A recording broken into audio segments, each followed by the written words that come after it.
You're the most patient, sir. So please. No, please. No, thank you. And it's great that everyone's here, because I know so many of us are here to talk to you about foster care and children in foster care and how they're affected by issues around transportation. So my name is Stephen Hanmer.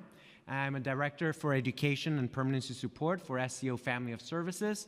SCO Family of Services is a nonprofit organization. We help vulnerable New Yorkers. We operate around 65 programs throughout the city, mostly in Brooklyn, Queens, and the Bronx. We serve over 41,000 individuals and employ over 2,700 staff. I specifically work in our foster care program, in which we currently care for approximately 800 children and youth in family and residential settings. So extremely appreciative that this hearing is taking place, and critical that the city address transportation for students in foster care. For students who have been separated from their families, school is an important stabilizing factor. So the moment, and I'll give you an example, we have 6-year-old, and I'll use another name, Kiara, who's taken away from her parents and her family. And in that midst, within all of the chaos of what's going on in her own personal life in terms of her own family, and now the one stabilizing factor that she has is her teacher. It's her first grade teacher who knows her as Kiara, not as this new kid, not as this kid in foster care, but as Kiara. It's her friends who know her as Kiara. That's the support. It's her social worker who's been working with her. That's the support that she has.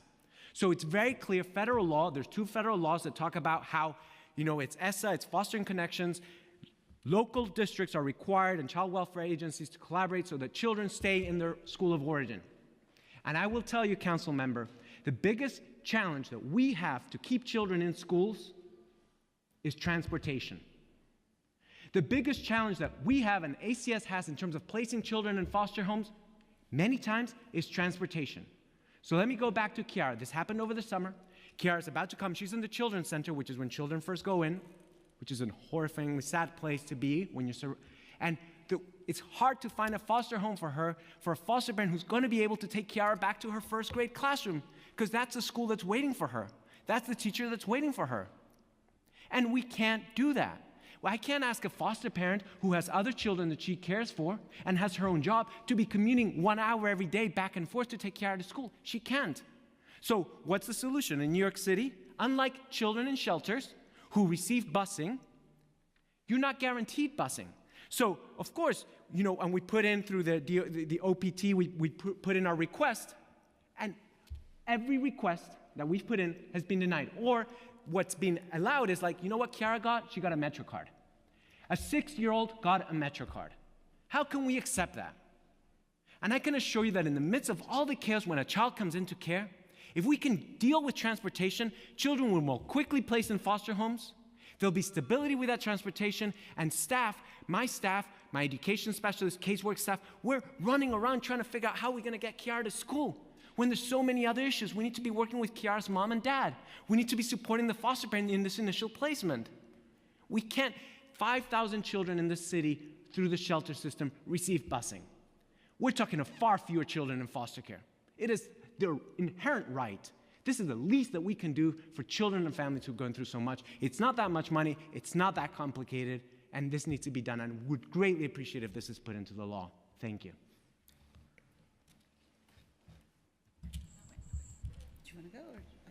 Okay. Sorry. Thank you. Good afternoon. I'm Lisa Gittleson. I'm the Associate Executive Director of the Council of Family and Child Caring Agencies in New York State. We represent over 100 child welfare agencies. We have over 55,000 staff members, and we serve tens of thousands of families across the state. Everything that my colleague has already said, and I also really want to point out and thank Councilperson Levin, who brought up the issue of foster care, is true. And I'm going to elaborate and talk a little bit differently so that I'm not repeating.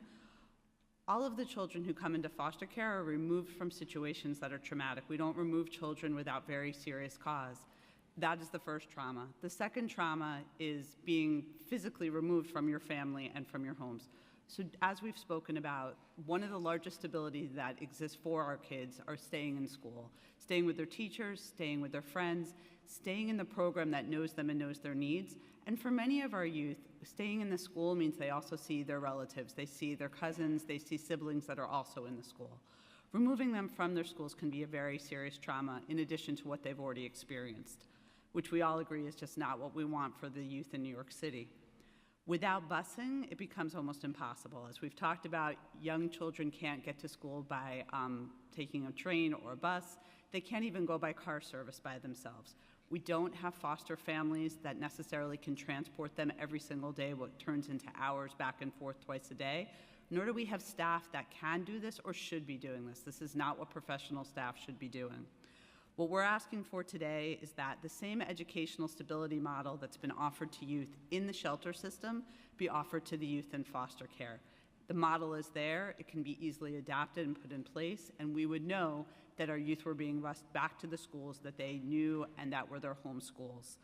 We also believe there should be an office within DOE that would specifically work on issues of foster care. There's other issues with regard to education, but certainly with regard to transportation, to make certain, again, that our youth have the stability they need to thrive. And I welcome any questions at this time. Hi, good evening. My name is Meredith Sofer, and I'm the Vice President for Child Welfare, Juvenile Justice, and Youth Services at Sheltering Arms Children and Family Services. And I'm going to let you see in the written testimony some more information about Sheltering Arms, but one of our programs is a family foster care program, very similar to what Stephen described. I just want to emphasize how rare it is for a child in foster care who does not have an IEP to actually get busing through OPT. We were all very surprised to hear OPT say that they approve all requests.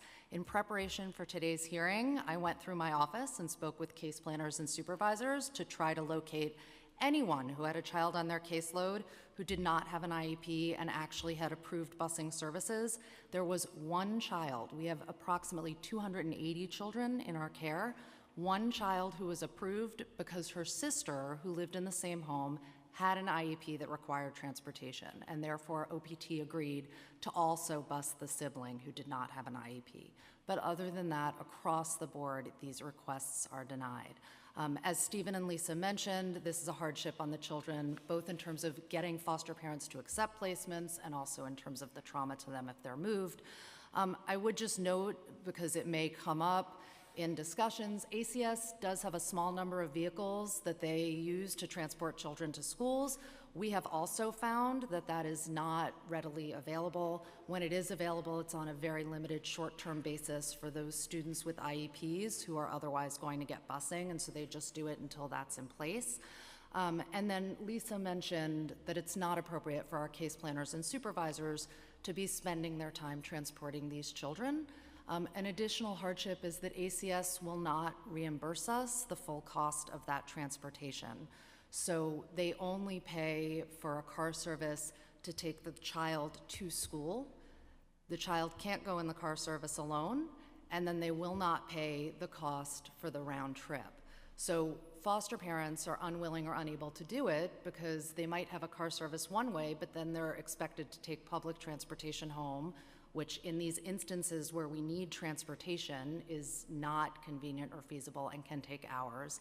And as you'll see in our written testimony, we've had a few cases where we have case planners, not arriving at the office until 10 or 11 in the morning, and then having to leave again at 1 o'clock in order to be able to return children to their foster homes.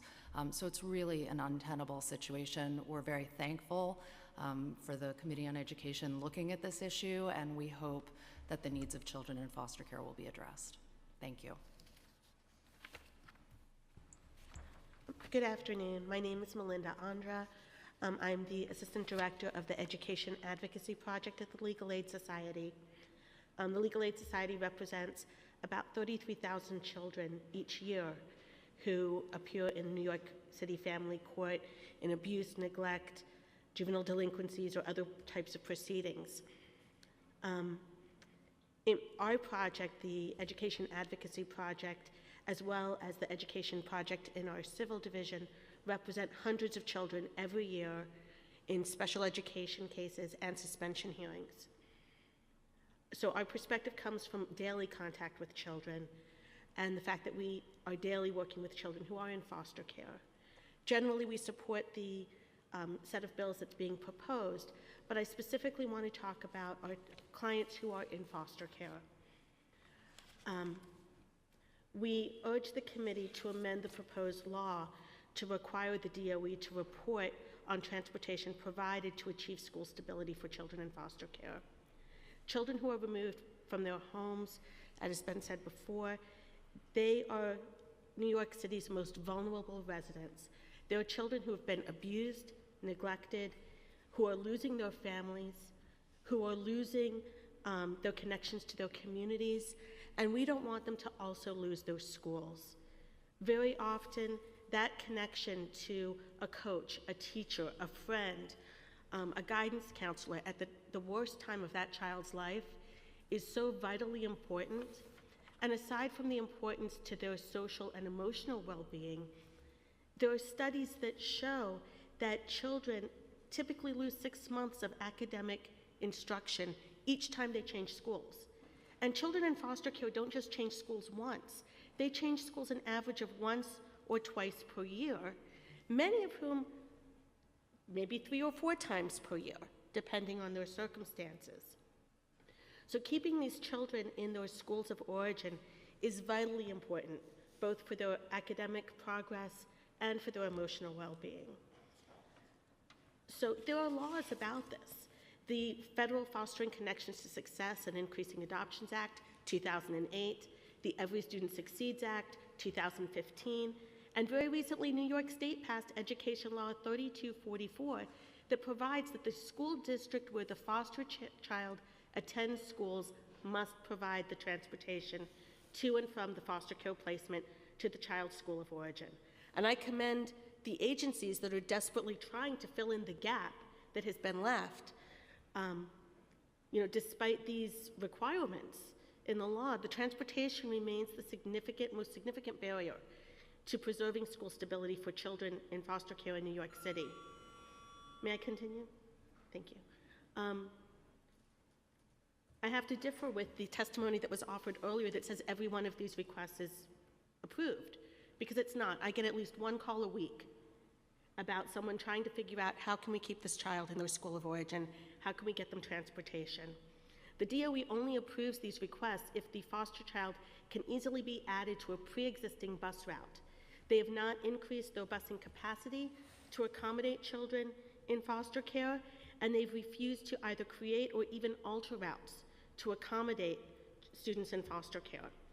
The data that was shared with us by the Administration for Children's Services showed that the DOE granted less than 50% of the requests that they made for foster care busing to be put in place. And if there is no pre-existing bus route to which a student can be easily added, as mentioned earlier, they add a child, not the foster parent, but the child, a Metro card. And this is inadequate. While a teenager may be able to transport themselves on their own with a Metro card, younger children cannot. Giving a 7-year-old a Metro card and telling that child to get himself back and forth to his school if it's important to him does not satisfy the federal and state law's intent. The DOE's failure to provide bus transportation to eligible children means that children are often forced to change schools. Sometimes ACS tries to fill in to try to piece together a plan to maintain the child in their school. It's usually ad hoc, involving the use of taxis, car services, chaperones, and as a result, the DOE's current policy is harmful to kids, and it's also more expensive to taxpayers than having the Department of Education provide the service. So we urge the committee to add language to Introduction 2962 that would require the Department of Education to disaggregate the data in its quarterly reports to show the number of children in foster care who are receiving yellow bus service and Metro cards, how many requests that they're receiving for that transportation, how many actually receive that transportation. And in addition to the bills the committee is considering, we urge them to hold the DOE accountable for providing yellow bus service to every child in foster care between kindergarten and 6th grade who otherwise meets the travel distance requirements for yellow bus transportation. Thank you.